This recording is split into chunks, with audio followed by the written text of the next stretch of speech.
नांदेड जिल्ह्याच्या अर्धापूर तालुक्यातील कोंढा येथील 14 वर्षीय रेवा दिलीप जोगदंड हिने अमेरिकेत विमान उड्डाण करून आकाशात झेप घेतली आहे। तिच्या या अभिमानास्पद कामगिरीने जोगदंड कुटुंबियांसह संपूर्ण कोंढेकर ग्रामस्थांनी आनंदोत्सव साजरा केलाय। आमच्या मला तर मनोदयातून आनंद झालाच, पण आमच्या सर्व गावाला एकदम असा आनंद झाला की आमच्या येथील केशवराव जोगदंड यांनी स्वकष्टातून मुलांना शिक्षण देऊन त्यांना त्याचा नंबर 2चा मुलगा अमेरिकेत गेला आणि त्यांची सूनसुद्धा तिथं अमेरिकेत सॉफ्टवेअर इंजिनियरचे दोघंही नोकरी करतात। त्यांची 14 वर्षाची मुलगी आज विमान उडवताना त्याचा एक व्हिडिओ आम्हाला मिळाला।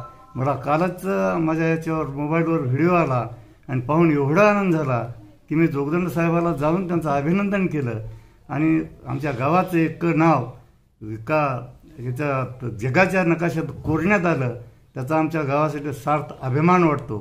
मराठवाडा मागास असल्याचा समज नांदेडच्या या 14 वर्षीय मुलीने चुकीचा ठरवत 7 समुद्रपार झेंडा रोवलाय।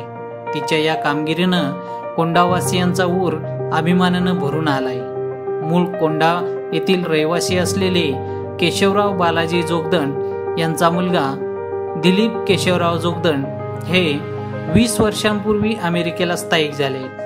तेथे त्यांनी दोरीवर विमान उडवून दाखवणे याविषयी संशोधन करून यशस्वी प्रयोग देखील केले आहेत। दरम्यान तेव्हापासून रेवानं भविष्यात पायलट होण्याचं स्वप्न उराशी बाळगून पुढील वाटचाल सुरू केली आणि आता रेवानं चक्क विमान उडवून आकाशात यशस्वी झेप घेतली आहे।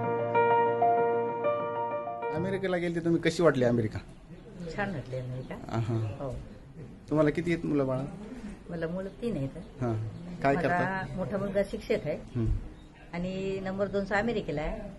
नंबर 2चा मुलगा होता ते पहिल्यांदा 2 वर्ष ऑस्ट्रेलियाला होता, 2 वर्ष लंडनला होता आणि नंतर तो अमेरिकेला आला। बरं, आता अमेरिकेत 10 वर्ष झाले। 10 वर्ष। हो। काय नोकरी करतात तिथं?